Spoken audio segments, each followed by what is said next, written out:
Adelaida es la capital de Australia del Sur y la quinta ciudad más grande de Australia, con una población de alrededor de 1.4 millones. Durante la década de 1990, Adelaida atravesó una crisis económica. En 1992, el Banco Estatal de Australia del Sur se declaró en quiebra. Como el banco estatal más grande, su colapso causó un daño significativo a la economía local. Aunque el nuevo Bank SA adquirió más tarde el banco estatal e intentó restaurar la credibilidad, el proceso de reconstrucción fue lento y difícil. Y la historia de hoy se desarrolla en este contexto social. El protagonista de la historia, Henry Keogh, nació en 1954 en Adelaida. Durante sus años de secundaria, Keogh asistió a la prestigiosa Escuela Secundaria Católica. A través de sus continuos esfuerzos, se graduó de la secundaria y pudo ingresar al programa de odontología de la Universidad de Adelaida.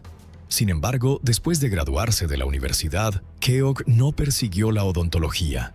En su lugar, ingresó a la industria financiera y, con su arduo trabajo y dedicación, se estableció en el Banco Estatal de Australia del Sur.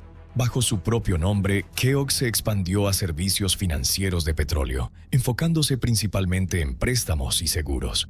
En este punto, aunque la carrera de Keogh avanzaba sin problemas, su vida emocional era bastante inestable. En 1977, poco después de graduarse de la universidad, Keogh se casó con su esposa, Sue. La pareja tuvo 3 hijas. Desafortunadamente, después de más de una década, su relación comenzó a desmoronarse. La razón fue que en 1989, Keogh conoció a una joven abogada, Anna Jane Cheney, que era 9 años menor que él. Cheney provenía de una familia relativamente adinerada en la zona. Su padre, Kevin Cheney, era un médico bien conocido. Influenciada por su padre, Cheney desarrolló un interés en la medicina durante la secundaria y soñaba con convertirse en veterinaria. Sin embargo, cuando tenía 14 años, de repente le dijo a su familia que quería convertirse en abogada en su lugar.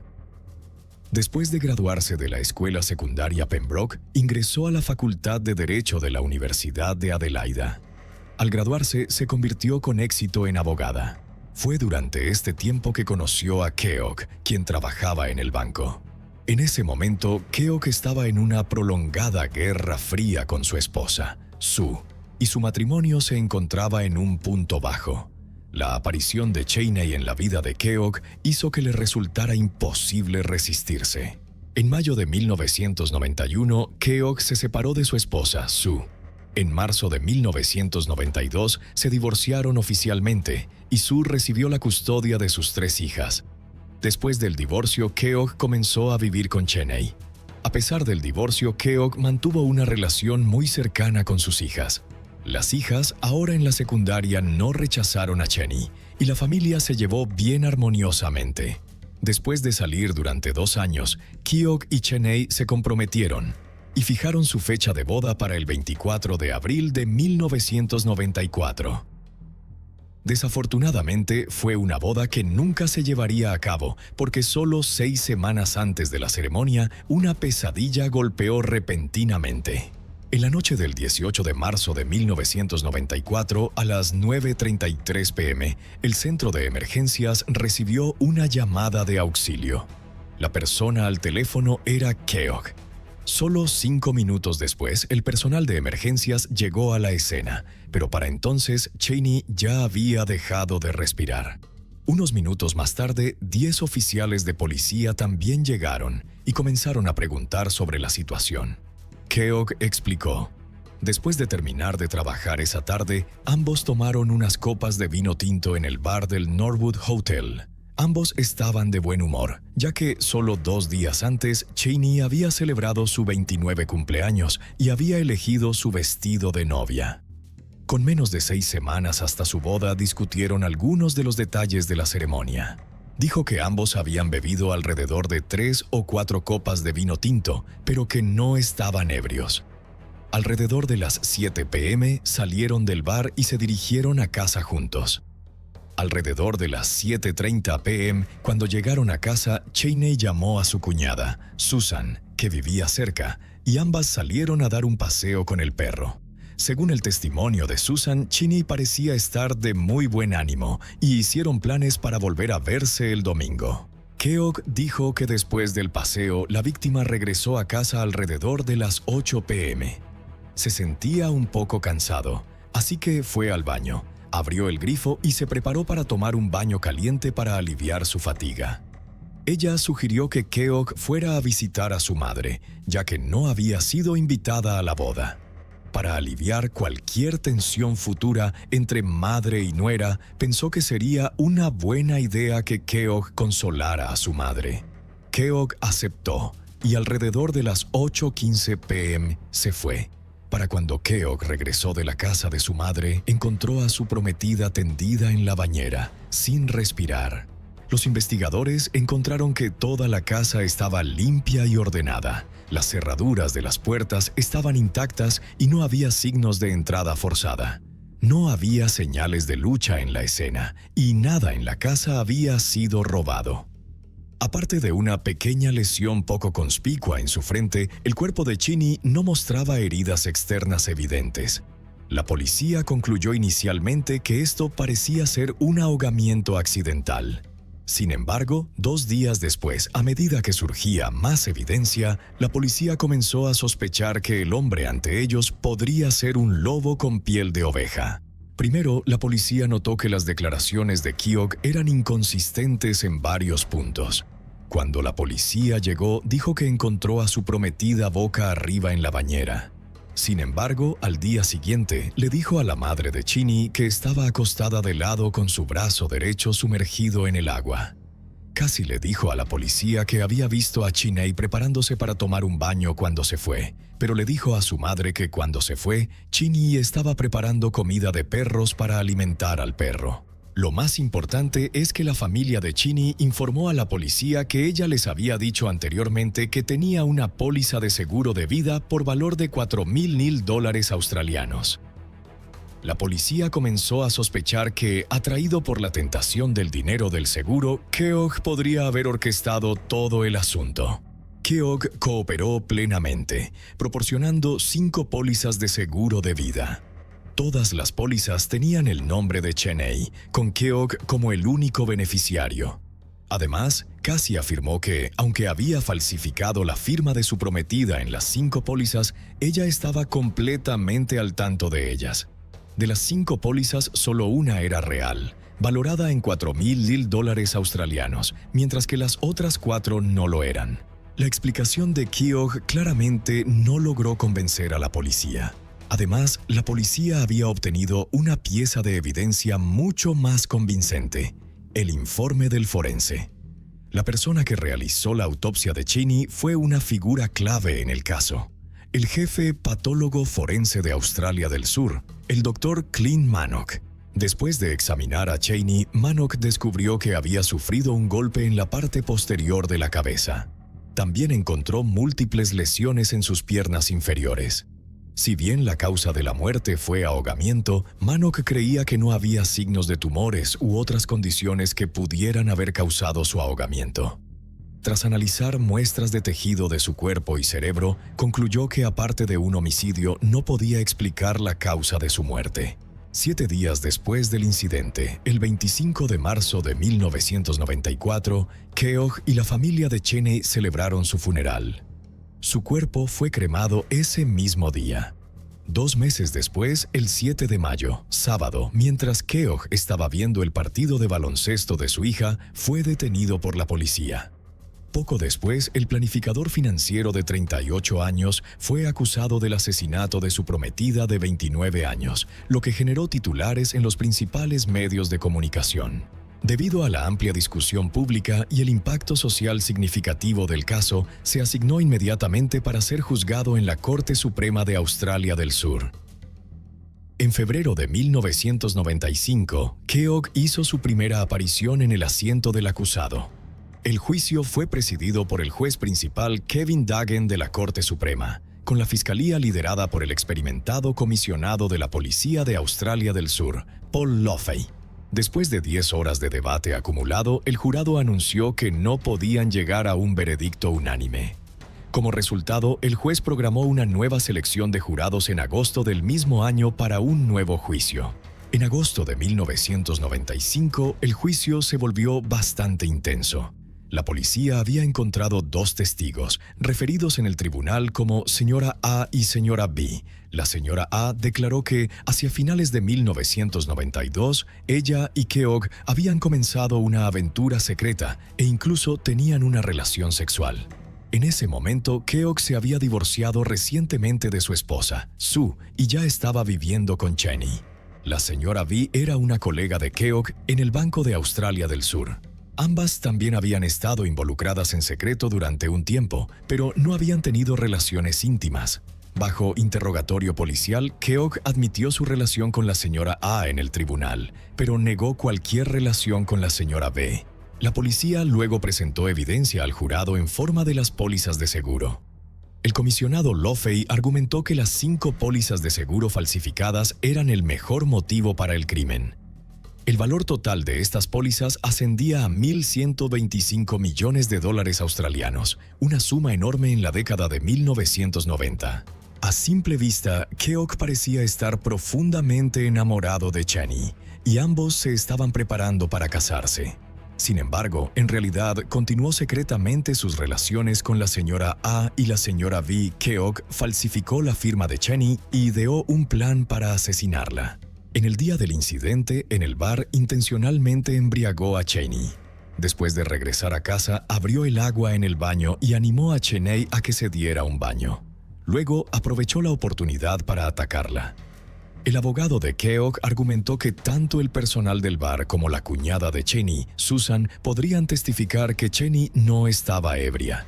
Ella parecía normal al salir del bar, y durante su paseo después hablaba y reía con Susan, sin mostrar signos de intoxicación. En cuanto a las pólizas de seguro, de las 5 pólizas, al menos 2 eran conocidas de antemano, porque Cheney había dicho a sus padres que sus pólizas valían $4,000 australianos. Esta cantidad coincidía con el valor de la póliza de MLC Life entre las 5. Esta póliza también era la única legítima reclamada por la compañía de petróleo. En este punto, la policía llamó a su testigo estrella, el jefe patólogo forense, Dr. Clint Manock. En el tribunal, Manock declaró que Cheney estaba consciente cuando el asesino la mantuvo sumergida en el agua. Explicó que si Cheney hubiera estado inconsciente al entrar en el agua, habría habido marcas en su tejido cerebral, pero las muestras de tejido cerebral no mostraron tales marcas. Manock luego presentó una pieza importante de evidencia física al jurado, una foto etiquetada como K888. Esta era una foto de la pierna de Cheney. En la foto, Manock utilizó un marcador rojo para resaltar 4 puntos de lesión en su pierna inferior. Afirmó que estas lesiones se habían infligido dentro de las 4 horas antes o después del incidente, y la forma de las heridas coincidía con la forma de un dedo presionando hacia abajo, lo que indicaba que el asesino había levantado la pierna inferior de Cheney con ambas manos mientras su cabeza estaba sumergida en el agua. Mientras Cheney luchaba, el asesino sostenía su pantorrilla izquierda con la mano derecha y trataba de empujar su cabeza de nuevo al agua con la mano izquierda. En ese momento, la cabeza de Cheney golpeó el lado de la bañera. El asesino continuó sosteniendo su pantorrilla izquierda con la mano derecha y seguía presionando su cabeza hacia abajo con la mano izquierda hasta que ella dejó de luchar. Manock dijo que este caso le recordaba un famoso caso de 1915, la novia en la bañera. Había muchas similitudes entre los 2 casos, y el caso de 1915 se resolvió finalmente con la ayuda del patólogo Bernard en el Reino Unido. En respuesta, la defensa llamó al profesor Codler del Instituto Forense de Victoria. A pesar del testimonio del profesor Codler, para los miembros del jurado, Colin Manock, quien tenía una amplia experiencia y había realizado más de 9,000 autopsias, era indudablemente una autoridad en ciencia forense.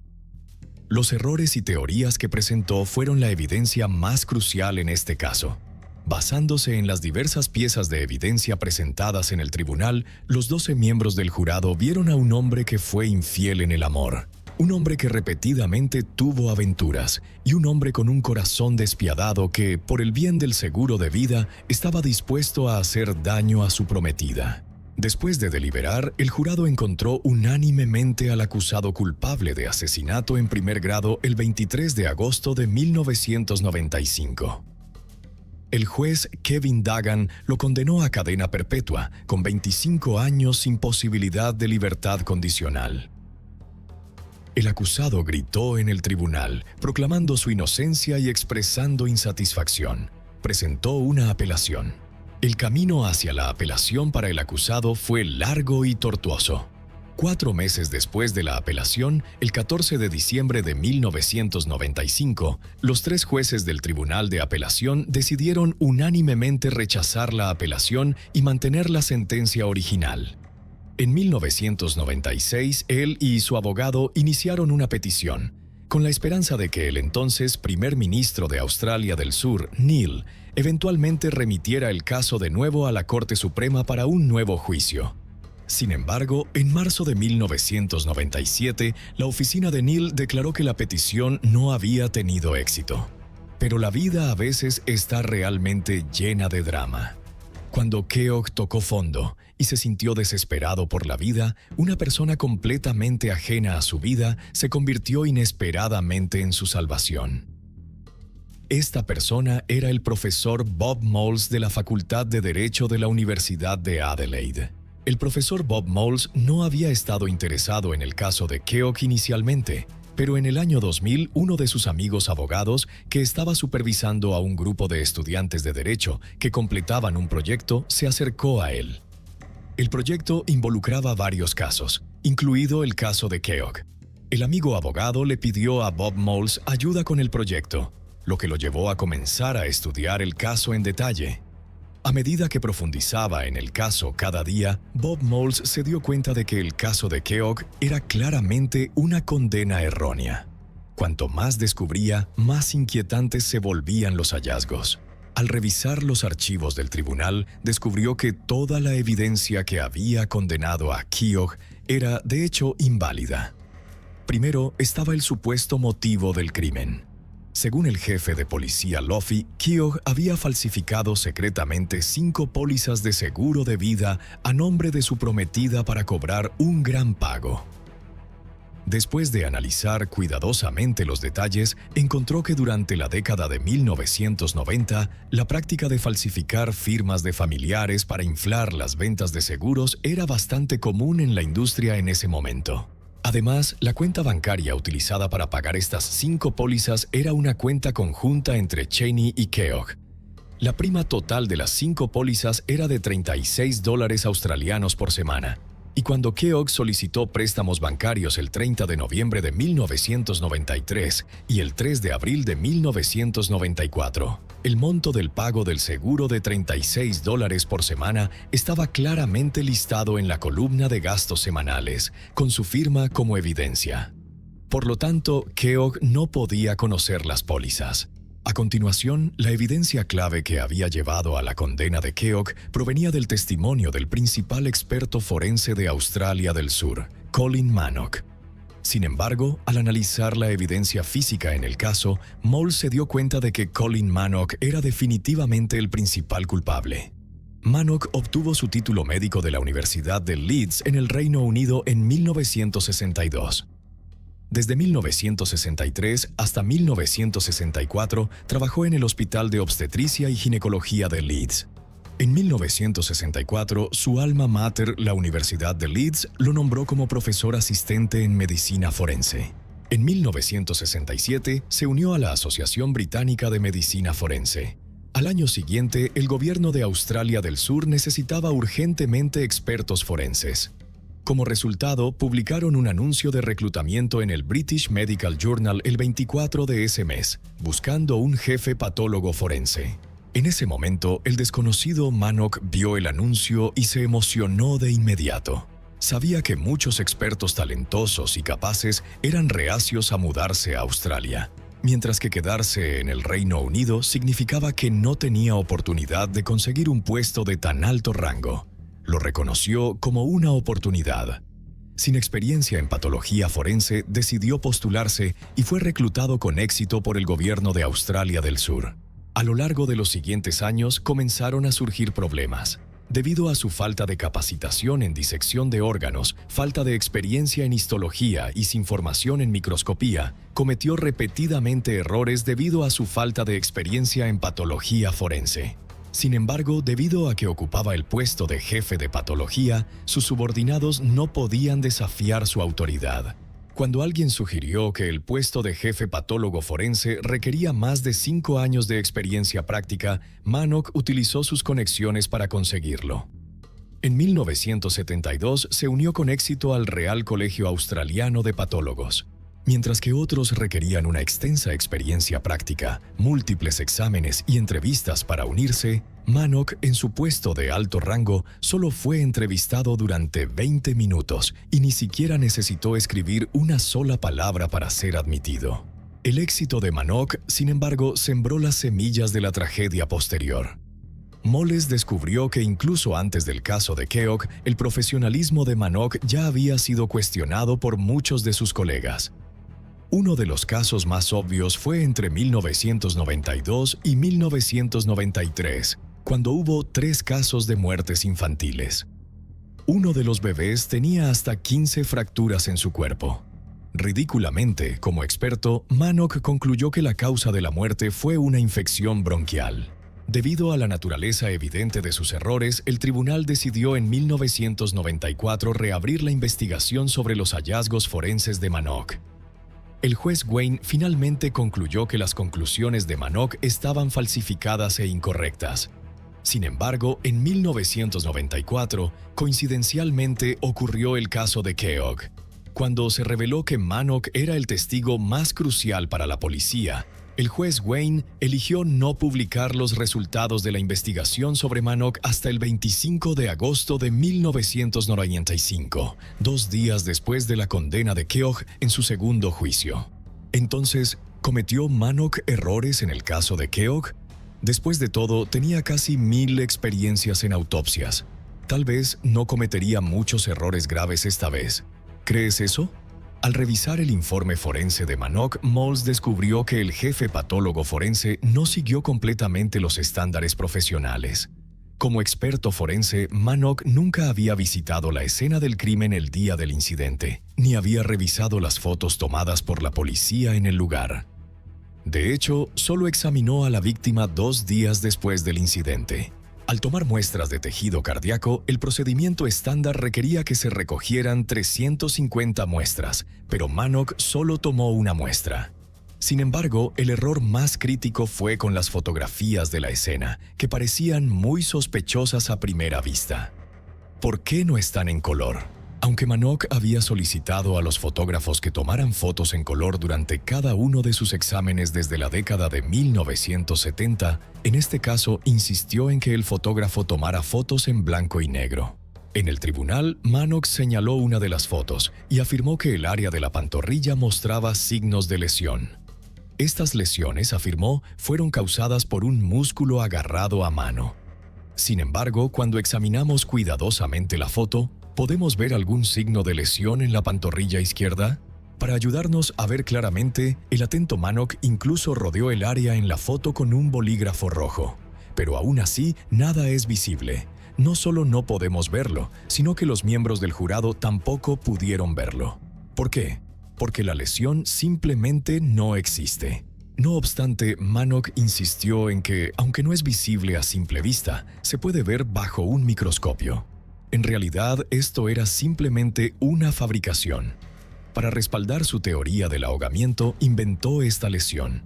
En cuanto a la hinchazón en la cara de Cheney, Manock sugirió en el tribunal que indicaba una probable reacción alérgica aguda. Argumentó que la tinción hemolítica en la aorta era consistente con un estado de ahogamiento. Pero, en realidad, tal tinción también podría ocurrir en reacciones alérgicas u otras condiciones. Para el jurado, que carecía de conocimientos médicos, tales explicaciones selectivas de la terminología médica influyeron sin duda en su juicio. El año 2000 fue un año de suerte para Keogh. No solo el profesor Moles ofreció su ayuda.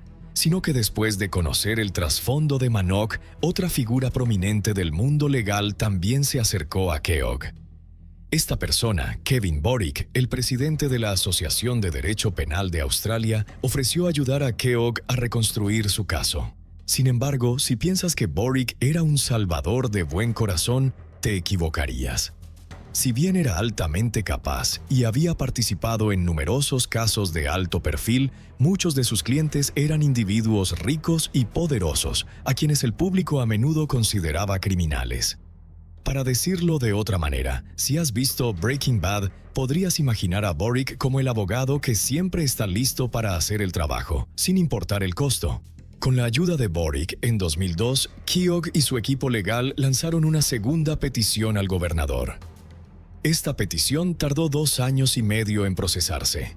Durante la espera de la respuesta del gobernador, el jefe de policía Atkins inicialmente se alineó con Manock. En 2004, el profesor Moles presentó una queja sobre las acciones de Manock ante el Consejo de Asuntos Médicos de Australia del Sur. Durante la investigación iniciada por el Consejo, Manock admitió que había falsificado evidencia en el caso de Keogh. Bajo el microscopio, admitió que no había visto la lesión en la pantorrilla izquierda. Además, durante la investigación policial, Manock no realizó una prueba de esteticion. Esta prueba es crucial para determinar con precisión cuándo ocurrieron las lesiones. Manock no llevó a cabo esta prueba, pero aún así afirmó que otras lesiones en el cuerpo ocurrieron aproximadamente 4 horas antes o después del incidente. Esta declaración no tenía fundamento. En cuanto a la causa de muerte de Cheney, podría haber sido un infarto de miocardio u otra reacción alérgica, pero debido a que Manock no envió órganos cruciales, como el corazón y el cerebro, para un análisis pericial, y porque el cuerpo de Cheney ya había sido cremado, la causa exacta de su muerte sigue siendo un misterio sin resolver.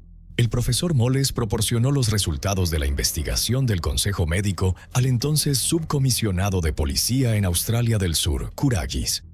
En ese momento, Kouragis era el asesor legal del gobernador. Después de revisar cuidadosamente la petición, Kouragis se dio cuenta de las acciones fraudulentas de Manock. Sin embargo, aún así, aconsejó al gobernador que no respondiera al caso de Keogh. El gobernador siguió su consejo y rechazó la segunda petición de Keogh. La realidad fue dura. A pesar de que las acciones fraudulentas de Manock eran ampliamente conocidas, los canales australianos 7, 9 y ABC emitieron repetidamente noticias sugiriendo que el caso de Keogh podría ser un error judicial. El proceso de apelación seguía siendo lento. En mayo de 2007, Borick apeló a la Corte Suprema, pero su solicitud fue rechazada. En noviembre de 2007, Borick volvió a pedir a la Corte Suprema que reconsiderara el caso, pero esto también fue denegado. En febrero de 2009, Borick hizo otro intento para reabrir el caso. Esta vez, el asesor legal del gobernador era el subcomisionado Sinton, mientras que Kouragis, el ex subcomisionado, había sido ascendido 3 niveles y ahora servía como juez en la Corte Suprema de Australia del Sur. Después de revisar la petición, el subcomisionado Sinton, el presidente del tribunal, declaró que había dudas en el caso y que se entregaría al comisionado de policía y al gobernador para una decisión. Pasaron 4 años más y ya era 2013. Ese año, gracias a los esfuerzos del profesor Moles, el gobierno de Australia del Sur aprobó una serie de proyectos de ley para reexaminar algunos casos antiguos altamente controvertidos. El caso de Keogh sería el primero en ser aceptado. En 2014, los expertos del Comité Especial de Investigación analizaron las muestras de tejido preservadas del cuerpo de Cheney.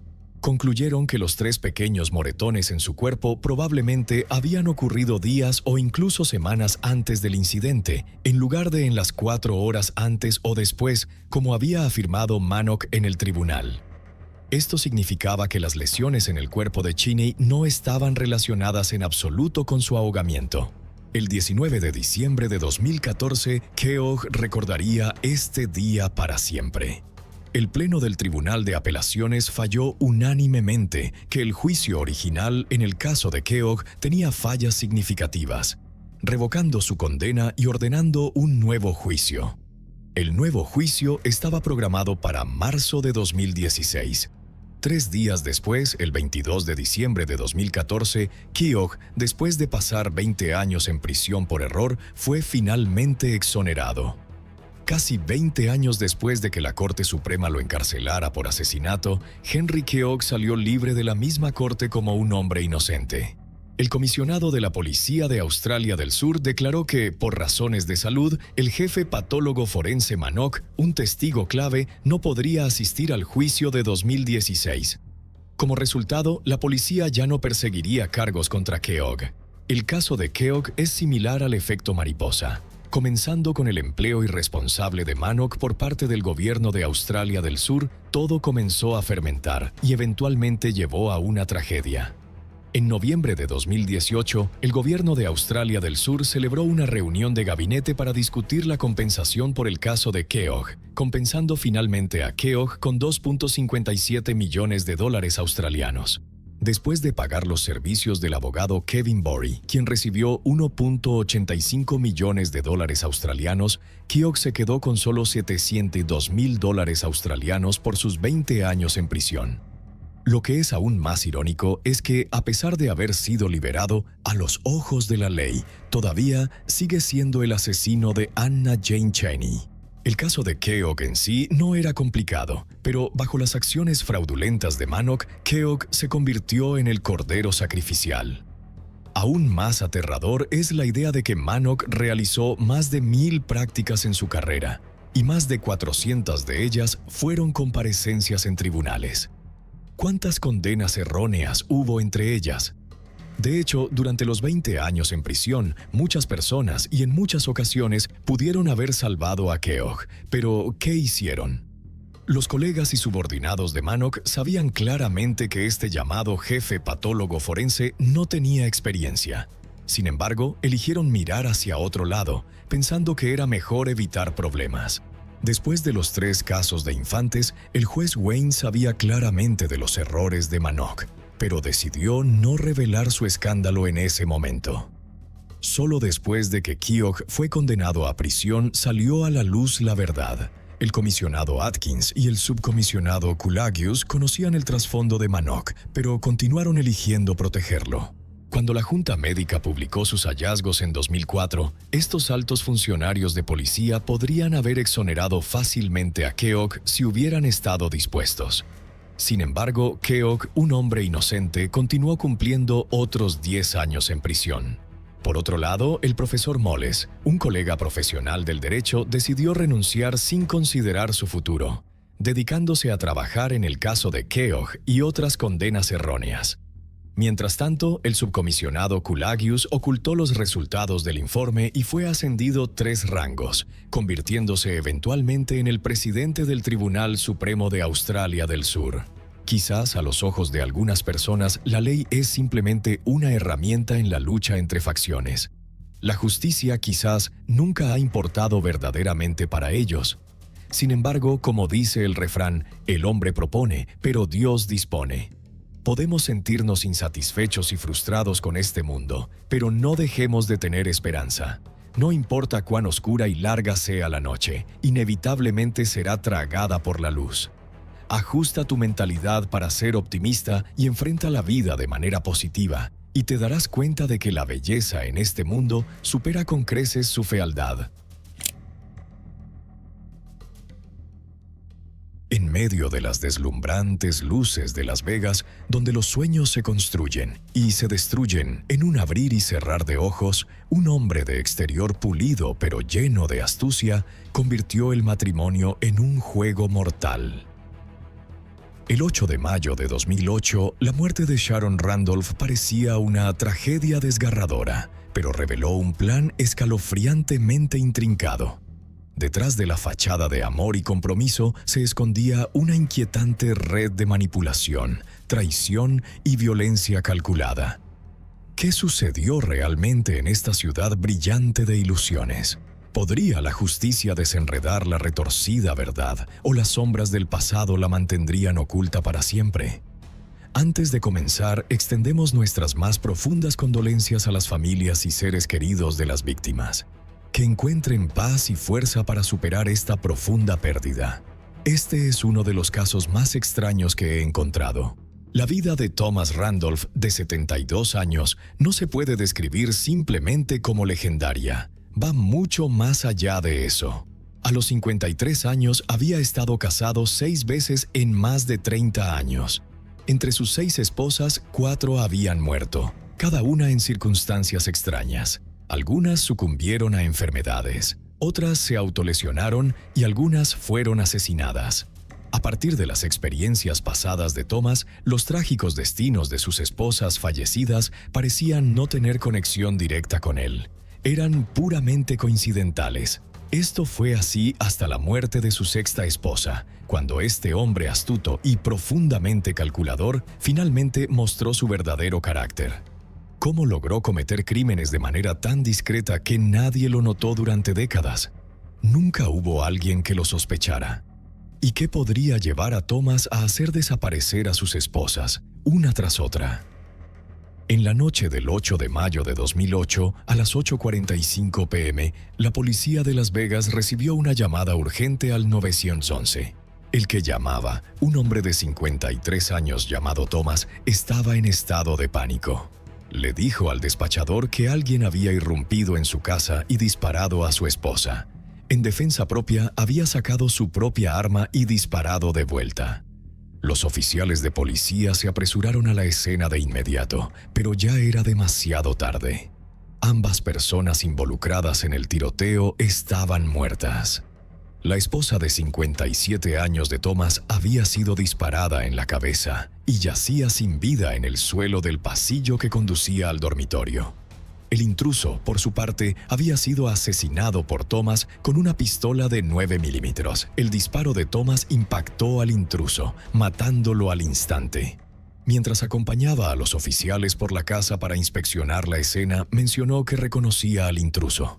El nombre del hombre era Michael Miller, un hombre de mantenimiento de 38 años que había trabajado para la familia. Al inspeccionar la escena, los investigadores encontraron signos de búsqueda en el dormitorio principal. Cerca del cuerpo del intruso había una máscara negra y una bolsa llena de joyas. Basándose en estas pistas, parecía que Michael había estado en el proceso de robar la casa de Thomas cuando la pareja lo sorprendió en el acto. Se produjo un tiroteo, lo que llevó a un trágico desenlace. Pero, ¿cuál era la verdad? Los investigadores no pudieron determinarlo de inmediato. Decidieron llevar a Thomas de regreso a la estación para un interrogatorio más detallado. Durante el interrogatorio, los detectives notaron algo peculiar en la conducta de Thomas. A pesar de haber sobrevivido a un encuentro que amenazó su vida y de haber perdido a su esposa de una manera tan horrenda, no mostró signos de angustia o dolor. En cambio, relató con calma cada pequeño detalle del incidente con notable precisión. Además, Thomas parecía inusualmente familiarizado con Michael, el hombre de mantenimiento que había irrumpido en su casa. Explicó que Michael era un hombre pobre que luchaba por conseguir comida. Sintiendo lástima por él, Thomas le había ofrecido trabajos ocasionales en la casa. Para el momento del incidente, Michael había estado trabajando para ellos durante varios meses y conocía bien el diseño de la casa. Thomas continuó describiendo los eventos que llevaron al tiroteo. Él y su esposa habían salido a cenar juntos y regresaban a casa después. Su esposa entró primero a la casa mientras Thomas aparcaba el auto en el garaje. Una vez que entró a la casa por la puerta que conectaba el garaje con el pasillo que conducía al dormitorio, encendió la luz del pasillo y quedó atónito por lo que vio. Su esposa yacía boca abajo en la puerta del dormitorio, sangrando profusamente. Thomas corrió inmediatamente a la sala para llamar al 911, pero su primer intento no logró conectarse. Luego decidió regresar al pasillo para verificar el estado de su esposa. En ese momento, una figura sombría se lanzó hacia él. Thomas rápidamente se precipitó a una habitación cercana, sacó una pistola del armario y disparó varias veces hacia la figura. La sombra huyó del pasillo hacia el garaje, con Thomas persiguiéndola y disparando más balas. Más tarde, Thomas recreó toda la secuencia de eventos frente a los investigadores, su actuación casi digna de un premio. Sin embargo, los detectives no fueron tan fácilmente engañados. pronto encontraron varias inconsistencias en su relato. Thomas afirmó que su esposa fue asesinada en el pasillo y que él comenzó a disparar a Michael allí, persiguiéndolo hasta el garaje, pero no había casquillos de bala en el pasillo. Todos los casquillos fueron encontrados en el garaje. Además, Thomas inicialmente declaró que su esposa entró primero a la casa y que él solo corrió dentro después de escuchar los disparos. Pero en un interrogatorio posterior se contradijo, diciendo que no había escuchado ningún disparo y que solo descubrió a su esposa herida después de aparcar el auto y entrar a la casa. El momento de la llamada al 911 de Thomas también era sospechoso. Los vecinos informaron haber escuchado disparos a las 8:30 p.m., pero Thomas no llamó hasta las 8:45, dejando un misterioso lapso de 15 minutos. ¿Qué había estado haciendo durante ese tiempo? Otra rareza fue la afirmación de Thomas de que primero disparó a Michael en la cabeza antes de quitarle la máscara. Pero la máscara no mostraba orificios de bala ni manchas de sangre, lo que sugiere fuertemente que alguien la había colocado allí deliberadamente después de la muerte de Michael para desviar la investigación. Había un detalle más que particularmente desconcertó a los investigadores. Unos meses antes del incidente, Sharon Randolph, la esposa de Thomas, había enmendado su testamento en secreto sin informarle. Cambió el beneficiario de su patrimonio a su hija, eliminando a Thomas como el beneficiario original. ¿Por qué Sharon, aparentemente bien, decidiría de repente enmendar su testamento? Para investigar el pasado de Michael, los detectives viajaron a su ciudad natal en Carolina del Sur para hablar con su familia y amigos. Sus comentarios pintaron el retrato de un hombre sin antecedentes de robo menor ni la capacidad de cometer asesinato. Pero uno de los amigos cercanos de Michael reveló incluso una impactante información.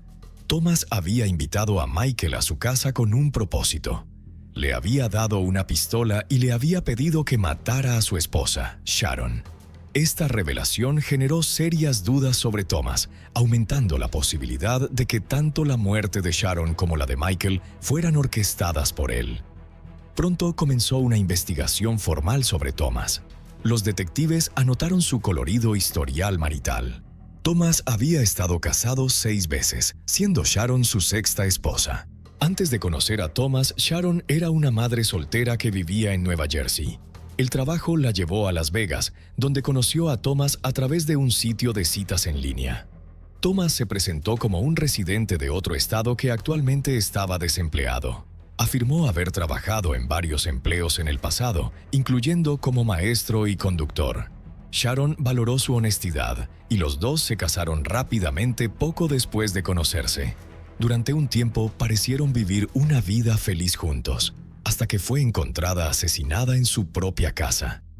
A medida que avanzaba la investigación, los detectives descubrieron un hecho perturbador. Sharon no era la primera esposa de Thomas en morir. Antes de ella, 3 de sus esposas anteriores también habían fallecido en diversas circunstancias. Las 2 exesposas sobrevivientes eran las únicas que quedaban para contar la historia. Tanto la primera como la 4ª esposa de Thomas compartían una cosa en común: se divorciaron de él. En cuanto a su 6ª esposa, Sharon, ella era financieramente acomodada. La gran casa en la que Thomas vivía pertenecía a ella. Si el testamento no hubiera sido cambiado, Thomas habría heredado la propiedad tras la muerte de Sharon. Pero Sharon había modificado su testamento, dejando la casa a su hija en su lugar. Este giro inesperado significaba que Thomas nunca podría reclamar la casa, lo que probablemente lo enfureció. La hija de Sharon creía que la muerte de su madre estaba lejos de ser sencilla y sospechaba firmemente de Thomas. Finalmente decidió desalojarlo de la casa de su madre. Mientras revisaba las pertenencias de su madre, se topó con un escondite de tesoros que pertenecían a Thomas. Dentro encontró documentos personales, identificaciones y un montón de evidencia incriminatoria de su oscuro pasado. Entre estos artículos había 4 pólizas de seguro de vida contratadas sobre Sharon, con un pago total de $36,000. Ahora echemos un vistazo más de cerca a Thomas Randolph y descubramos su inquietante historia. Nacido en 1955, Thomas se casó por primera vez a los 20 años. Su primera esposa, Catherine, era una compañera de clase de secundaria de Utah. Juntos tuvieron un hijo y una hija. Sin embargo, el matrimonio comenzó a deteriorarse en unos pocos años. Thomas se volvió cada vez más temperamental, recurriendo a la violencia doméstica, manteniendo relaciones con otras mujeres y, eventualmente, abusando de sustancias ilegales. Para 1983, Catherine había llegado a su límite y solicitó el divorcio, poniendo fin a sus 8 años de matrimonio. Fue alrededor de este tiempo que Thomas comenzó a preguntar por ahí, tratando de encontrar a alguien dispuesto a cometer un asesinato por encargo. Aunque sus intentos parecían infructuosos en ese momento, plantean la escalofriante posibilidad. ¿Y si hubiera tenido éxito? ¿Habría tenido Catherine un destino similar? Es poco probable que Catherine hubiera sobrevivido ilesa hasta el presente. En 1983, justo un día después de firmar los papeles de divorcio con Catherine, Thomas se casó con su segunda esposa, Becky. La pareja permaneció en Utah, pero su felicidad fue efímera. Becky rápidamente se dio cuenta de que algo estaba muy mal con Thomas. A menudo cerraba con llave la puerta del sótano y frecuentemente llevaba a otras mujeres allí. Peor aún, la obligaba a unirse a él en estas inquietantes actividades, amenazándola y golpeándola si se resistía. Desesperada por ayuda, Becky se puso en contacto con la primera esposa de Thomas, Catherine. Catherine le aconsejó que dejara a Thomas de inmediato. Aún así, Becky carecía del valor para hacerlo, y los problemas financieros la atrapaban aún más en el matrimonio. La pareja no tenía ingresos estables y se ahogaba en deudas. En un momento, incluso pidieron dinero prestado a la tía de Becky, pero en lugar de usarlo para pagar sus deudas, Thomas gastó el dinero en algo inesperado: una póliza de seguro de vida para Becky. En 1986, tras 3 años de matrimonio, Becky fue encontrada muerta en su cama, con una herida de bala en la cabeza. Thomas le dijo a la policía que ella se había autolesionado debido a la depresión. Pero los investigadores encontraron las circunstancias sospechosas. El cuerpo de Becky fue descubierto acostado en la cama, cubierto con una manta como si hubiera estado durmiendo.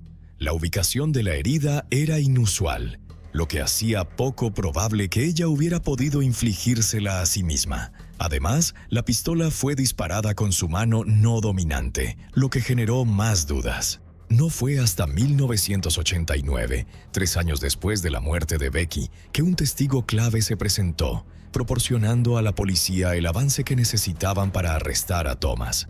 Este testigo era Eric, un amigo que había estado involucrado en el tráfico de sustancias con Thomas. Eric reveló que antes de la muerte de Becky, Thomas había intentado persuadirlo para que matara a su esposa, esperando cobrar rápidamente un seguro de $5,000. Esta impactante revelación llevó a la policía a acusar a Thomas del asesinato de Becky. Sin embargo, mientras esperaba el juicio, Thomas hizo un intento audaz de evadir la justicia. Ofreció $2,000 para contratar a un sicario que matara a Eric antes de que comenzaran los procedimientos judiciales. Irónicamente, el sicario que contrató resultó ser un oficial de policía encubierto. A pesar de este audaz error, el caso tomó un giro sombrío. Debido a la falta de pruebas, el jurado finalmente determinó que la muerte de Becky fue un caso de autolesión, exonerando a Thomas de cualquier responsabilidad por el asesinato. Pero Thomas no se libró completamente. Fue condenado por intentar contratar a un sicario para eliminar a un testigo y fue sentenciado a 18 meses de prisión. Al salir en libertad, Thomas no solo cobró el pago de $53,000 de la póliza de seguro de Becky, sino que también demandó al departamento de policía local. Los acusó de violar el protocolo y acosarlo durante la investigación. Sorprendentemente, Thomas ganó la demanda y recibió un importante acuerdo económico.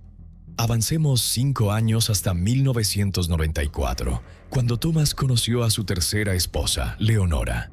Se sabe poco sobre Leonora, excepto que los dos se casaron y se establecieron en Indiana. Tristemente, después de solo un año de matrimonio, Leonora falleció inesperadamente. Thomas dijo a amigos y familiares que su muerte se debió al cáncer. Unos meses después de la muerte de Leonora, Thomas no perdió tiempo en seguir adelante. Se quedó en Indiana y colocó un anuncio personal en el periódico local en busca de su próxima esposa. Esto lo llevó a su cuarta esposa, Gaina. Después de una fase de luna de miel feliz, los verdaderos colores de Thomas comenzaron a mostrarse. Thomas comenzó a abusar de Gaina, y un día limpió intencionalmente su arma frente a ella y luego fingió que se disparó accidentalmente. Con un fuerte estallido, la bala pasó zumbando junto a Gaina, rozando su cabeza. Aterrorizada y profundamente conmovida, Gaina presentó inmediatamente una solicitud de divorcio y se preparó para dejarlo de una vez por todas. En este punto, Thomas reanudó sus habituales tácticas siniestras, buscando a alguien que lo ayudara a eliminar a su esposa, tal como había intentado con Michael y Eric. Finalmente, eligió a un individuo al azar y trató de persuadirlo para que condujera un auto que él proporcionaría hasta su casa, disparara a Gaina y luego simulara un robo también disparándole a él. Esto tenía como objetivo crear la ilusión de un robo que salió mal, desviando así la sospecha de sí mismo. Pero el potencial cómplice se negó sabiamente tras considerar el plan. Dijo: «No soy estúpido. ¿Qué pasa si afirmas defensa propia y me matas durante el acto? ¿A quién acudiría yo entonces para buscar justicia?». En 1997, Thomas conoció a su quinta esposa, Frances. Desde el momento en que se conocieron hasta el día de su boda, su relación duró solo 6 meses. Frances sufría de una grave afección cardíaca, que había sido bien controlada con medicación. Aún así, Thomas la alentó maliciosamente a someterse a una cirugía, a pesar de los conocidos altos riesgos de las operaciones cardíacas. Frances dudó, preocupada naturalmente por los peligros, pero Thomas la instó persistentemente, haciendo el papel de un esposo cariñoso. Finalmente, ella cedió y aceptó la cirugía.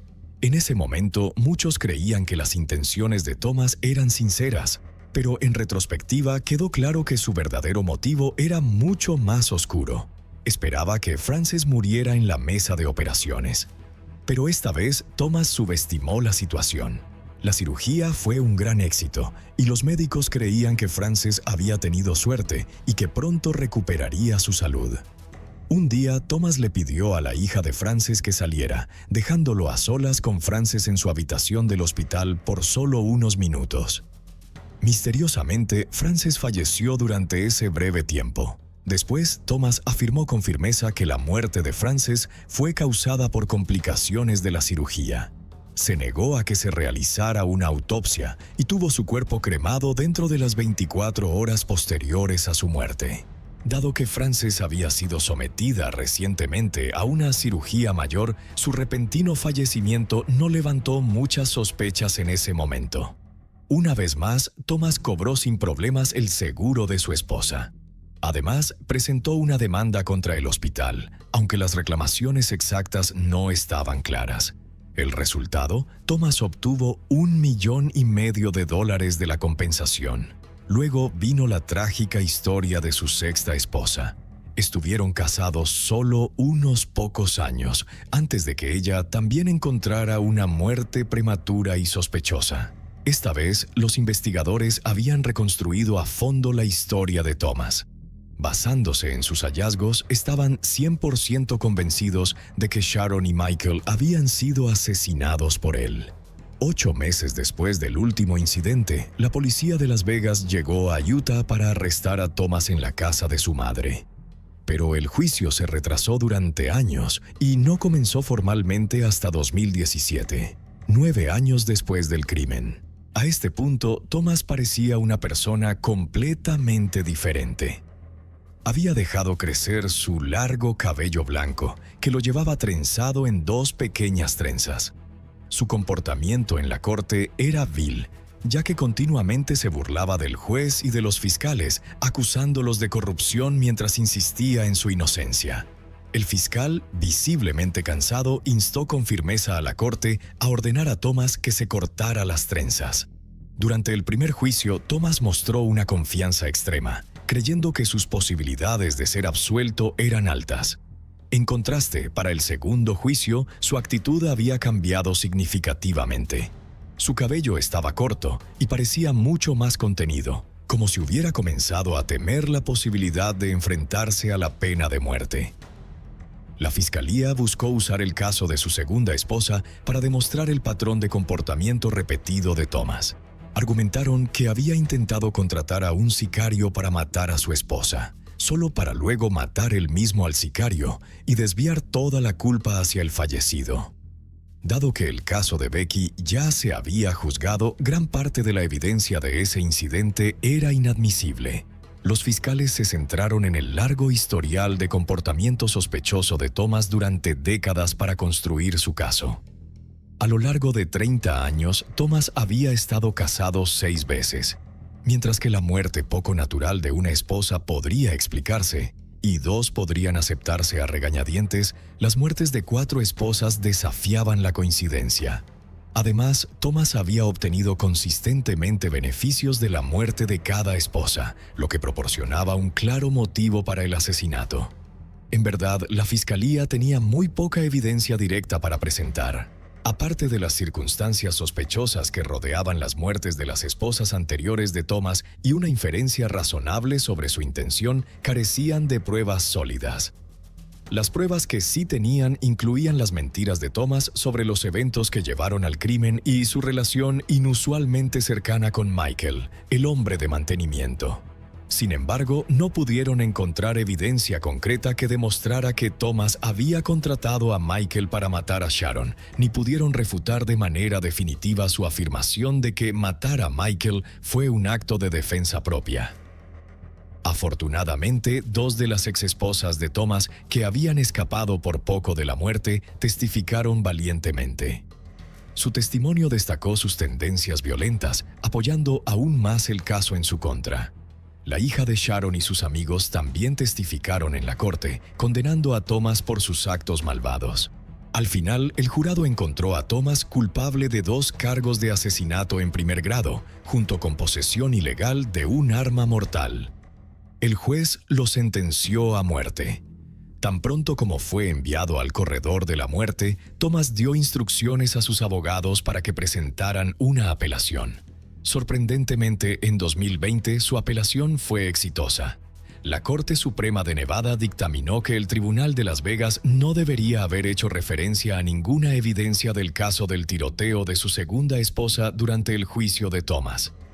La razón era que, como se mencionó anteriormente, ese caso ya había sido juzgado y Thomas había sido absuelto. El tribunal acordó anular el veredicto anterior y ordenó que el caso se enviara de nuevo para un nuevo juicio. El Tribunal de Las Vegas había planeado comenzar el nuevo juicio en 2022, pero por alguna razón desconocida, los procedimientos se retrasaron y el juicio aún no ha tenido lugar. Quizás las autoridades creían que Thomas a los 72 años no viviría mucho más, haciendo innecesario desperdiciar recursos públicos en su caso. Alternativamente, puede haber otras razones para el retraso. Esta situación ha dejado a Thomas cada vez más ansioso. Continúa exigiendo un nuevo juicio rápido, desesperado por salir de prisión. «Esto es una locura. Quiero salir de aquí», ha dicho. La cadena de crímenes de Thomas Randolph es como un laberinto de anomalías y giros. Pero a través de esquemas astutos ha escapado repetidamente de la justicia con audacia descarada. ¿La fortuna volverá a favorecerlo esta vez? ¿La justicia finalmente arrojará luz sobre la verdad y restaurará la equidad para las víctimas que ya no pueden hablar por sí mismas? Las respuestas siguen siendo elusivas. Mantente atento con nosotros mientras continuamos trayendo actualizaciones sobre este emocionante y controvertido caso. En medio de la bulliciosa ciudad de Nueva York, donde el ritmo de la vida nunca se desacelera, ocurrió una desgarradora tragedia que desmanteló a una familia aparentemente perfecta. El 25 de octubre de 2012, Lulu y Leo, dos niños inocentes, el orgullo y la esperanza de sus padres, dejaron este mundo para siempre en una tarde aterradora. Los pequeños pasos y las risas claras ahora son solo recuerdos, y ese hogar ya no es un lugar seguro. ¿Qué ocurrió realmente ese día? ¿Podemos confiar realmente en aquellos más cercanos a nosotros cuando pueden convertirse en el mayor peligro? La pregunta sigue en el aire. ¿Qué condujo realmente a las muertes repentinas de Lulu y Leo? Únete a nosotros mientras profundizamos en este inquietante caso y tratamos de descubrir la verdad detrás de esta trágica pérdida. Antes de comenzar, extendemos nuestras más profundas condolencias a las familias y seres queridos de las víctimas. Que encuentren paz y fuerza para superar esta profunda pérdida. La policía está investigando un horrible doble asesinato en un barrio adinerado de Nueva York. Como informa Terrell Brown, las víctimas son dos pequeños niños. Increíble, simplemente increíble. No puedo imaginar lo que siente la madre, dijo un vecino. Gritos fueron escuchados por otro vecino, quien alertó a la policía. Cuando las autoridades llegaron, descubrieron a los niños muertos. El caso de hoy nos lleva al Upper West Side de Manhattan, Nueva York, específicamente a un edificio de apartamentos de 10 pisos en la calle 75 Oeste, a solo una cuadra del Parque Central. El 25 de octubre de 2012, una mujer llamada Charlotte estaba en el ascensor del edificio con dos niños que vivían allí y su niñera. Charlotte recordó haberle dicho a la niña pequeña, ¿sabes lo hermosa que eres? La niña sonrió brillantemente y respondió, gracias. Todo parecía normal con los niños y su niñera en ese momento. Menos de una hora después, alrededor de las 5:30 p.m., Charlotte estaba de vuelta en el ascensor cuando escuchó lo que describió como un grito primitivo proveniente de algún lugar del edificio. Fue puro terror, dijo. No era como nada que haya escuchado antes. Al salir del ascensor vio a una mujer de pie en la entreplanta, gritando. Otros vecinos, atraídos por el ruido, también vinieron a ver qué estaba pasando. La mujer que gritaba era Marina Krim. Más temprano ese día, Marina había llevado a su hija de 3 años, Inés, cariñosamente conocida como Nessie, a una clase de natación.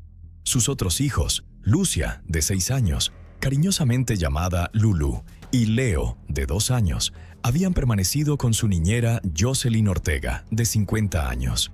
Marina había planeado reunirse con Jocelyn y los niños más tarde ese día, pero al regresar no había señales de ellos. Al entrar al apartamento y abrir la puerta, le impactó un escalofriante silencio. Todas las luces estaban apagadas. Sintiendo inquietud, bajó nuevamente para hablar con el portero, preguntando si ya se habían ido. El portero le aseguró que no. Decidida, Marina regresó al apartamento para buscarlos. Dentro notó la mochila de su hija y el carrito de su hijo en sus lugares habituales. Aferrando con fuerza la mano de Nessie, se movió por el apartamento, revisando habitación por habitación. Cuando llegó al baño, vio una tenue franja de luz que provenía de debajo de la puerta. Al abrirla, se encontró con una visión horripilante. Leo y Lucia yacían sin vida en la bañera. Lucia había sido apuñalada 30 veces y Leo 5. Marina cruzó miradas con Jocelyn Ortega, que también estaba en el baño. Jocelyn entonces tomó un gran cuchillo y comenzó a apuñalarse a sí misma. Remus Starr, una vecina que vivía en el mismo piso que los Krim, escuchó el alboroto. Hubo algún tipo de grito sobre «tú le lastimaste el cuello», recordó. El portero Glenn Luddy llamó inmediatamente al 911 y se podían escuchar gritos angustiados en el fondo de la llamada. Cuando la policía llegó al edificio de apartamentos, encontraron a Marina Krim en el vestíbulo, gritando y llorando mientras abrazaba fuertemente a Nessie. La escena que esperaba a los primeros respondedores dentro del apartamento superaba la peor pesadilla de cualquiera. La sangre cubría los pisos y paredes del baño. Se encontraron 2 cuchillos ensangrentados en la escena. Un cuchillo fue encontrado en el pasillo y otro en el lavabo del baño. Era una escena de absoluta masacre. A medida que los trabajadores de emergencia continuaban inundando el edificio, el esposo de Marina, Kevin Cream, vicepresidente senior de CNBC Digital, regresaba a casa de un viaje de negocios. Al llegar, fue recibido por 2 oficiales de civil.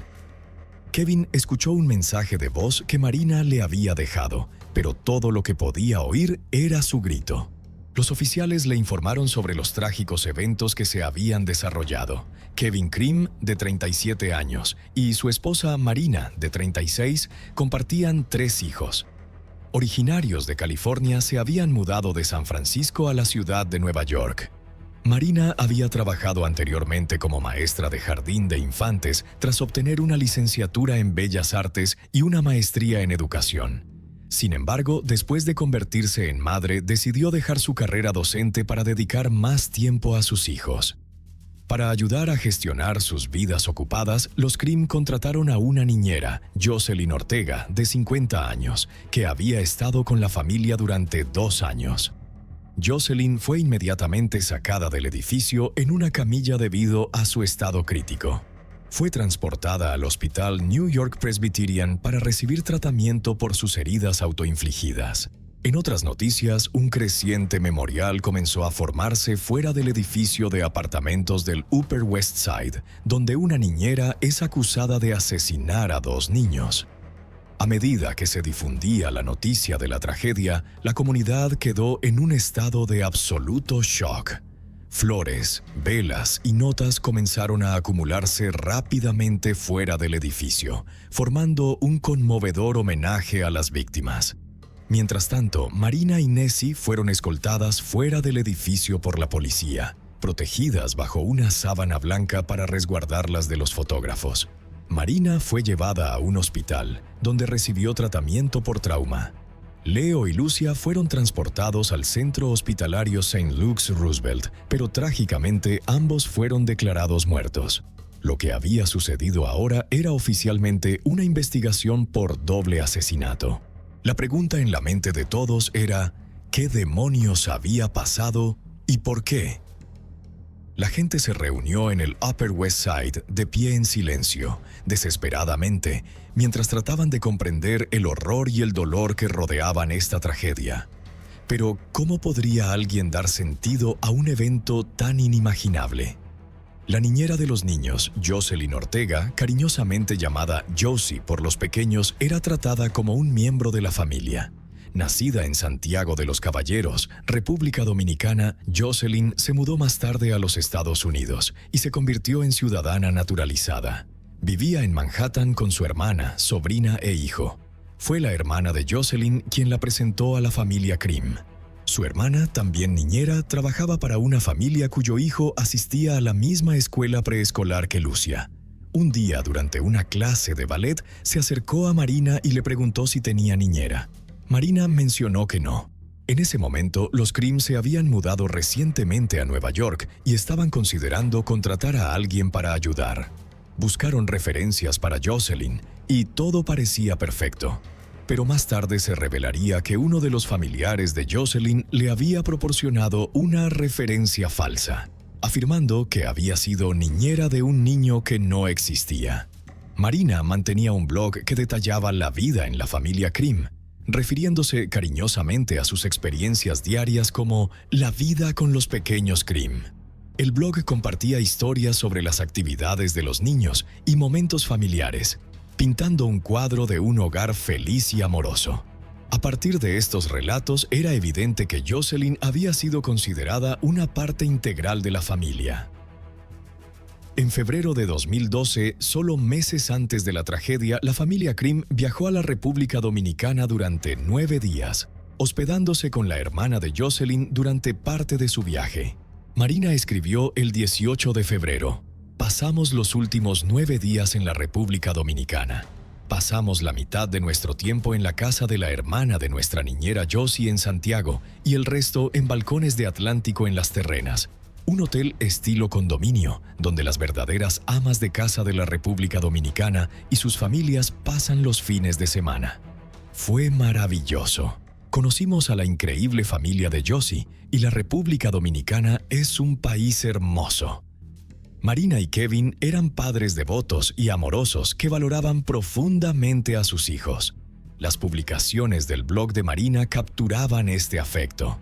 El 30 de septiembre, Marina compartió una foto de su hijo después de su segundo cumpleaños escribiendo: "Una de las mejores partes de mi día es después de dejar a las 2 niñas en la escuela y tener 3 horas preciosas con el pequeño Leo solo para mí. Está bien, me estoy volviendo sentimental, pero adoro a este niño tanto". Los investigadores ahora intentaban determinar qué podría haber llevado a una cuidadora de confianza a cometer un acto tan indescriptible contra los niños que estaba contratada para proteger. En el suelo del baño, la niñera Jocelyn Ortega fue encontrada con heridas autoinfligidas en el cuello. Un vecino, Herbert Klein, que vivía al lado, recordó haber escuchado los gritos angustiados de Marina. Ella estaba gritando: "¿Qué voy a hacer con el resto de mi vida? Mi vida está arruinada". Jocelyn Ortega, la niñera de 50 años, sobrevivió a sus heridas. Hasta esta mañana, la policía informó que se encontraba en estado crítico pero estable en un hospital cercano. Su herida autoinfligida en el cuello había esquivado todas las arterias y venas principales. Inicialmente fue sedada, intubada y puesta bajo vigilancia policial. 2 días después salió de su coma, pero no pudo hablar. Esposada a su cama de hospital, Jocelyn Ortega tuvo que comunicarse moviendo los labios y señalando letras en un tablero de alfabeto. Se informó que escribió: "Tuve que hacer todo y cuidar de los niños. Solo trabajaba como cuidadora y ella quería que hiciera todo. Ella quería 5 horas de limpieza cada semana". Los investigadores profundizaron en la vida de Jocelyn, buscando pistas sobre lo que podría haberla llevado a cometer un acto tan horrendo. Varios meses antes, Jocelyn había traído a su hijo de 17 años de la República Dominicana para vivir con ella en Nueva York. Se había reportado que esperaba enviarlo a una escuela privada. Si bien su hermano había aceptado pagar el primer año de matrícula, dejó claro que ella sería responsable de cualquier tarifa subsiguiente. Jocelyn se había separado del padre de su hijo en 2001 y su expareja expresó su shock por el incidente, diciendo a los medios que nunca había habido ningún problema entre ellos.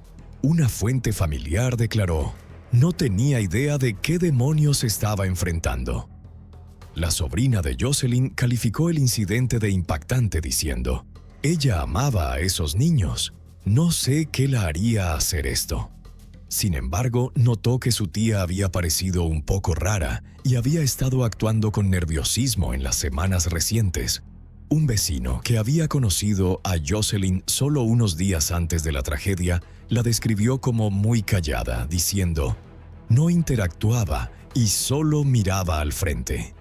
Los vecinos de Hamilton Heights, donde vivía Jocelyn, también informaron haber notado un cambio en su comportamiento en los meses previos al incidente. Según quienes la conocían, Jocelyn parecía haber perdido peso y parecía infeliz, nerviosa y agitada. Recientemente se había mudado de nuevo a Hamilton Heights después de perder su apartamento en el Bronx. Para salir adelante, había estado vendiendo artículos por su cuenta en un intento de ganar más dinero.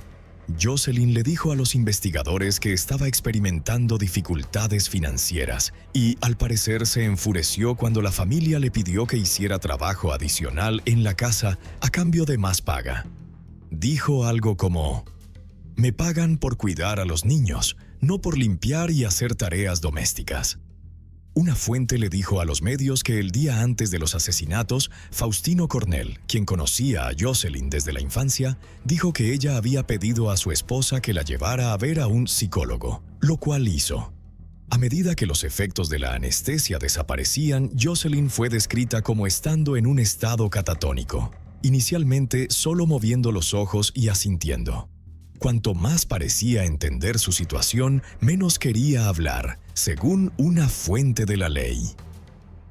Jocelyn Ortega fue formalmente acusada de asesinato mientras aún estaba en su cama de hospital. La niñera de 50 años, acusada de apuñalar a 2 niños a su cuidado, fue imputada por cargos de asesinato en primer grado. A medida que la historia continuaba dominando los titulares en todo el mundo, muchos quedaron atónitos por la brutalidad del crimen y la traición por parte de alguien tan confiable. El shock colectivo fue abrumador, y la tristeza por Kevin, Marina y su familia era indescriptible. Tanto los padres de Kevin como los de Marina, junto con sus hermanos de la costa oeste, volaron a Nueva York para ofrecerles todo el apoyo posible. El padre de Kevin compartió que la pareja no había regresado a su apartamento desde el incidente, añadiendo: "No sé si alguna vez lo harán. No sé si podrían". Kevin expresó que estaba haciendo todo lo posible para ser fuerte por su esposa y su hija sobreviviente. Su padre explicó: "Nuestro hijo envió un mensaje de texto a nuestras hijas diciendo: 'No puedo hablar con mamá y papá en este momento porque simplemente me desmoronaría'". La abuela de los niños, Karen Krim, describió la situación como su peor pesadilla que cualquiera podría imaginar, añadiendo: "No tenemos idea de qué la desencadenó". Jocelyn Ortega se declaró no culpable de 2 cargos de asesinato en primer grado y 2 cargos de asesinato en segundo grado, alegando locura. Sin embargo, los fiscales argumentaron que era plenamente consciente de sus acciones y que había matado intencional y salvajemente a los 2 niños a su cuidado. Afirmaron que sus acciones provenían de un profundo resentimiento hacia Marina y sostuvieron que no había evidencia creíble de enfermedad mental o defecto. Durante su primera comparecencia en la corte, sus abogados solicitaron más tiempo para revisar 6,000 páginas de registros médicos para determinar si estaba en condiciones de ser juzgada. Jocelyn fue retenida sin derecho a fianza en la ala de prisión para pacientes psiquiátricos del centro hospitalario Elmhurst. Kevin y Marina expresaron su gratitud después del servicio conmemorativo por sus hijos, celebrado en el Avery Fisher Hall de Manhattan. Kevin y Marina describieron a Lulu y Leo como 2 de sus 3 mejores amigos, enfatizando cuánto los extrañaban. También señalaron que su hija Nessie era muy fuerte y que, con el apoyo de todos a su alrededor, se esforzarían por mantenerse fuertes por ella. La pareja compartió que, a principios de esa semana, se habían reunido con familiares y amigos para celebrar las hermosas vidas de Lulu y Leo. Destacaron la importancia de recordar a los niños como los individuos dulces, creativos y amantes de la diversión que eran. Además, anunciaron que estaban honrando a sus hijos al establecer el Fondo Lulu y Leo. Este fondo apoyaría la educación en arte y ciencia participativa para niños pequeños en escuelas, museos y otras instituciones comunitarias, inspirado en la alegría y el enriquecimiento que Lulu había experimentado en sus clases de arte. En octubre de 2013, como un momento de esperanza para la pareja en duelo, dieron la bienvenida a un bebé, Félix. En Facebook, la familia compartió que el otoño era un tiempo ocupado y emocional para ellos, ya que marcaba el significativo aniversario del cumpleaños de Leo y la trágica pérdida de Lulu y Leo. También compartieron la alegre noticia de que Marina estaba embarazada de un niño, que nacería a finales de enero. Mencionaron que Nessie estaba emocionada con su nuevo papel como la abeja reina de la familia, mientras que Félix, que cumpliría 2 años ese fin de semana, estaba encantado de dejar su cuna y compartir una habitación con Nessie en una nueva litera. Expresaron que con cada nuevo bebé sentían una conexión especial y más cercana con Lulu y Leo, cuya presencia permanecía constante en las miradas, gestos y voces de sus hermanos. Marina más tarde daría la bienvenida a otro bebé, Linus. Mientras tanto, Jocelyn Ortega fue finalmente declarada apta para ser juzgada. La evaluación psiquiátrica ordenada por el tribunal determinó que Jocelyn Ortega era capaz de asistir en su propia defensa.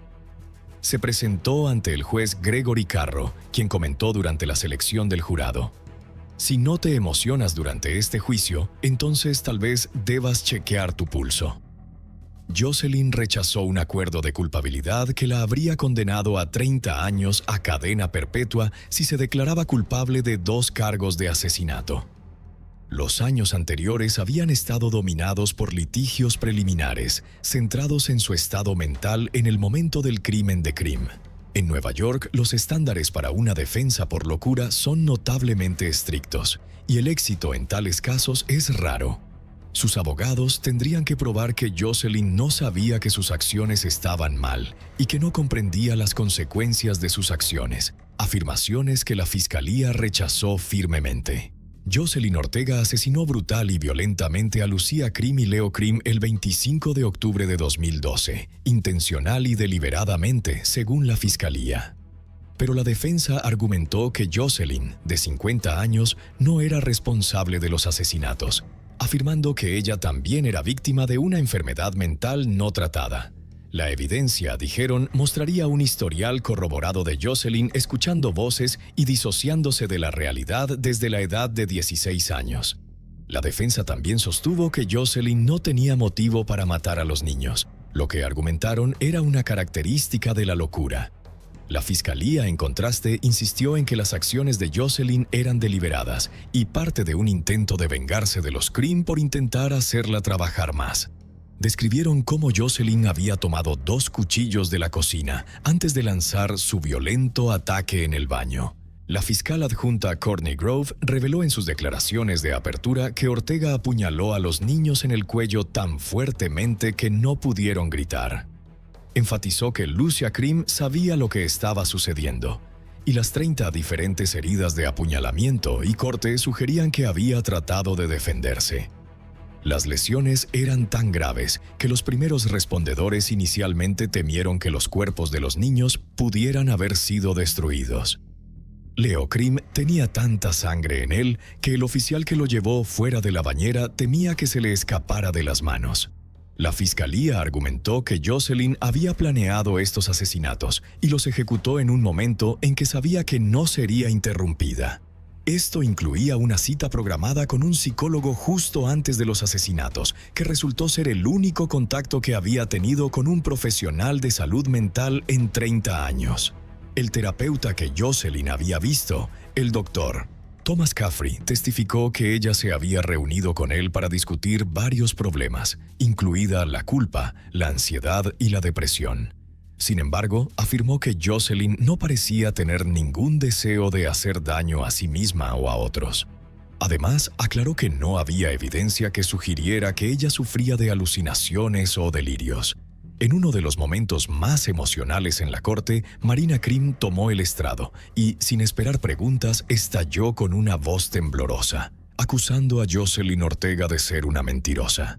Describiendo la horrenda escena, recordó haber caminado por el pasillo, ver la luz debajo de la puerta y encontrar a Lulú en la bañera, sin vida, con los ojos abiertos.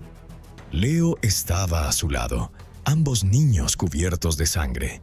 Crim describió a Jocelyn con sangre por todas partes y una expresión intensa y desquiciada. Recordó haberle dicho a Jocelyn con ira: «Te odio». Los fiscales destacaron que Lulú había luchado desesperadamente por defenderse, plenamente consciente de lo que Ortega estaba haciendo, pero su resistencia se encontró con casi 30 heridas de apuñalamiento y corte en su cuerpo y cuello. Abrumada por el dolor, Crim se refirió a sus hijos como sus mejores amigos, y al salir de la sala del tribunal se volvió hacia Jocelyn, llamándola grotesca y asquerosa. Los jurados fueron vistos llorando al salir de la sala del tribunal tras escuchar el desgarrador testimonio de Marina Crim. La acusada, Jocelyn Ortega, permaneció impasible durante toda la audiencia. En el segundo día de testimonios, una desafiante Marina Crim volvió a tomar el estrado. Esta vez se dirigió directamente a su exniñera, Jocelyn Ortega, y la llamó malvada. Al salir de la sala del tribunal en un ataque de ira y dolor, el impacto de sus palabras fue evidente. Para los jurados, escuchar el testimonio sobre lo que les había sucedido a los niños y ver las horribles fotografías de la escena del crimen era algo que no se podía imaginar el costo emocional que debió haberles generado. Un jurado quedó temblando después de escuchar las descripciones de las heridas de los niños, mientras que otro jurado pidió ser removido del jurado, afirmando que ya no podía ser un miembro justo e imparcial tras ver las fotos de la escena del crimen. Mientras se mostraban las fotografías, Jocelyn Ortega no las miró, eligiendo en su lugar mirar hacia adelante. Hubo momentos durante el juicio en que su comportamiento fue extraño, como reírse cuando un oficial de policía retirado habló sobre sus interacciones con ella después de los asesinatos. En otro momento, Jocelyn Ortega sacudió la cabeza y puso los ojos en blanco. Su abogado de defensa dijo que había sufrido episodios de psicosis y alucinaciones desde una edad temprana, y en lugar de buscar ayuda profesional, había confiado en su fe y en la oración. Después del asesinato, Jocelyn le dijo a un psiquiatra que sintió al diablo penetrar su cuerpo y que escuchó voces diciéndole que matara. La enfermedad mental no se anuncia como una mala tos o una cojera, dijo la defensa. A veces se acerca sigilosamente y se instala antes de que alguien se dé cuenta. La fiscalía, en contraste, no estuvo de acuerdo. Argumentaron que su comportamiento ese día sugería en realidad que era muy consciente de lo que estaba haciendo. Señalaron que había dejado su teléfono atrás y colgado varios documentos importantes en el pomo de la puerta de su apartamento. La fiscalía afirmó que ese día estaba organizando sus asuntos. Su plan, argumentaron, era matar a los hijos de Krim y suicidarse. Su hijo testificó y se refirió a los asesinatos como un accidente. «Lo siento, ¿acabas de decir el accidente?», preguntó el fiscal. «Desafortunadamente, 2 niños murieron», dijo su hijo. Mientras algunos afirmaban que parecía estar atormentada por demonios antes de los asesinatos, su hijo dijo que no vio ese lado de ella. Sin embargo, mencionó que parecía triste y deprimida ese día, añadiendo que le había dado un beso de despedida y lo había despedido para ir a la escuela como de costumbre. Dijo que la noche de los asesinatos recibió una llamada del teléfono de su madre y escuchó la voz de un hombre decir «Necesito ayuda», antes de colgar. La línea también se desconectó poco después de los asesinatos. Aunque no había un motivo claro, el fiscal argumentó que podría haber sido una combinación de celos hacia Marina y sus evidentes problemas económicos. No podía pagar la escuela privada de su hijo, había perdido su apartamento y había vuelto a vivir con su hermana. Pero, por supuesto, la teoría de que los celos y el dinero estaban detrás de todo eso era exactamente eso, una teoría. Puede que lo crean, pero no han escuchado una respuesta satisfactoria porque esa simplemente no es una respuesta satisfactoria, dijo el fiscal. Pero no saber por qué la acusada masacró a Lucia y Leo Krim no significa que no sea responsable de esas acciones o de esos asesinatos. Simplemente significa que no hay una buena respuesta. Kevin Krim más tarde testificó en la corte, ofreciendo un relato desgarrador que conmovió a los miembros del jurado hasta las lágrimas. Relató el doloroso momento de despedirse de su hijo e hija, describiendo cómo yacían en camas de hospital con las sábanas hasta la barbilla. Compartió que, a pesar de su apariencia pálida y azul por la pérdida de sangre, todavía se veían hermosos, con piel perfecta y largas pestañas. Kevin se arrodilló, los besó y les dio su último adiós. Kevin Krim se sentó en un banco de la sala del tribunal a solo unos metros de Jocelyn Ortega, la mujer en quien alguna vez confió para cuidar a sus hijos. Su abogado dice que la mujer de 50 años sufre de psicosis severa y depresión, y que sus voces le dijeron que matara a los niños. Por otro lado, un video mostrado durante el juicio contradijo la afirmación de la defensa, ya que se escucha a Jocelyn decir que nunca escuchó ni vio a Satanás. ¿Recuerdas haber hablado con ella sobre eso en absoluto? ¿Recuerdas sentir que estabas siendo poseída por el diablo, que el diablo estaba tomando control de tu cuerpo? No. Los fiscales afirmaron que Jocelyn actuó por ira contra los Krim, particularmente contra la madre de los niños, Marina Krim, por supuestamente sobrecargarla de trabajo. Marina Krim no estuvo en la corte ese día. Se espera que los jurados comiencen a deliberar al día siguiente en el Bajo Manhattan. Hazel Sánchez, CBS News. El juicio duraría 2 meses, con un gran interés público y mediático. Todos contuvieron la respiración y esperaron mientras el jurado se retiraba a deliberar. Después de 2 días habían llegado a su veredicto. Jocelyn Ortega se sentó casi inmóvil mientras se leían 4 veredictos de culpabilidad, moviéndose solo una vez para limpiarse una lágrima de la mejilla. Jocelyn fue hallada culpable de 2 cargos de asesinato en segundo grado y 2 cargos de asesinato en primer grado. Kevin Krim, el padre de los niños, se sentó en la primera fila para escuchar el veredicto.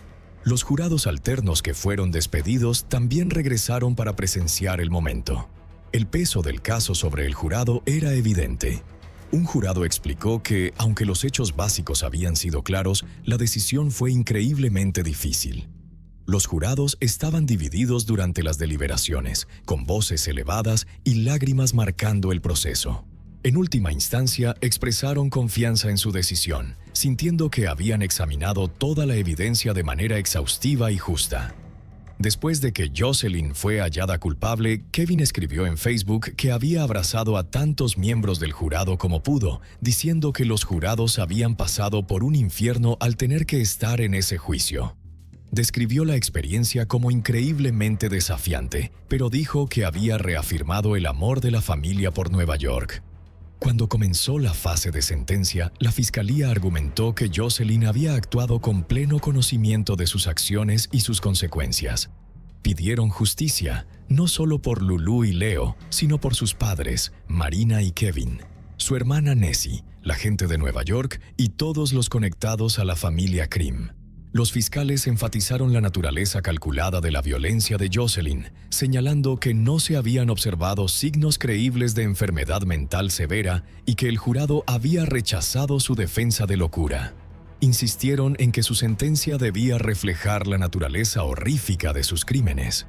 En la audiencia de sentencia, Kevin Krim habló con una emoción inquebrantable, describiendo a Jocelyn Ortega como una narcisista malvada y extremadamente peligrosa y un completo fracaso. Dirigiéndose al juez, afirmó que, aunque creía que el juez no necesitaba más argumentos después de escuchar todas las pruebas, se sentía obligado a hacer un último llamado. Kevin pidió a la corte que se asegurara de que Jocelyn nunca tuviera la oportunidad de salir de prisión con vida. Argumentó que Jocelyn, que carecía de responsabilidad y remordimiento, también debería ser privada de cualquier sentido de esperanza.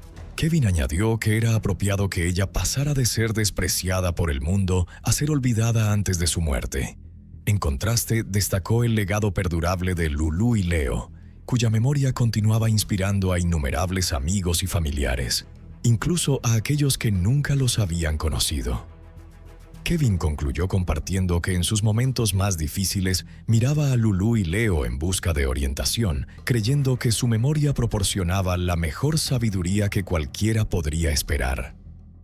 Marina Krim también habló en la audiencia. Enfatizó la resiliencia de su familia, afirmando que eran creadores y constructores. Marina expresó que la creencia de Jocelyn en haber destruido a Lulu y Leo era otro fracaso, ya que la presencia de sus hijos se había transformado en 2 estrellas guía que continuarían iluminando el camino de su familia. Hablando a través de un traductor en español, Jocelyn se dirigió al tribunal, poniendo su destino en manos de Dios y expresando una tenue esperanza de misericordia. Su abogado pidió clemencia, solicitando que Jocelyn fuera colocada en custodia protectora con acceso a atención de salud mental y oportunidades de libertad condicional, reconociendo la gravedad del crimen pero buscando alguna posibilidad de redención. Sin embargo, el juez Gregory Carro no estuvo de acuerdo con la solicitud de misericordia. Describió lo que ella había hecho como pura maldad y elogió al jurado por rechazar la defensa de locura. La decisión del juez reflejó la gravedad de los crímenes y el impacto que tuvieron en la familia Krim y la comunidad. La sentencia fue dictada y Jocelyn Ortega pasará el resto de su vida tras las rejas sin posibilidad de libertad condicional. Para tratar de limitar las posibilidades de que algo así vuelva a suceder, la familia Krim anunció su apoyo a una legislación que convertiría en un delito criminal que alguien presentara una solicitud relacionada con el cuidado de niños que incluyera referencias y credenciales falsas. Afirmaron que habían sido engañados y traicionados por la familia de la acusada, quienes creían que eran plenamente responsables de su papel en la muerte de sus hijos. La familia enfatizó que cada niño merece un cuidador que sea honesto y responsable, y que nadie debería poder mentir cuando se trata de la seguridad y el bienestar de los niños. Tratar de encontrar las palabras adecuadas para cerrar un caso como este es muy difícil. La violencia y el horror que se exhibieron en ese apartamento en octubre de 2012 son algo que muchas personas no podrían imaginar ni en sus peores pesadillas para enfrentar una tragedia tan indescriptible. Crear algo tan positivo e inspirador como el Fondo Lulú y Leo es increíble y un verdadero testimonio del carácter de Marina y Kevin Krim. La dignidad, fortaleza y gracia que mostraron tras una pérdida tan inimaginable deberían servir de inspiración para todos nosotros.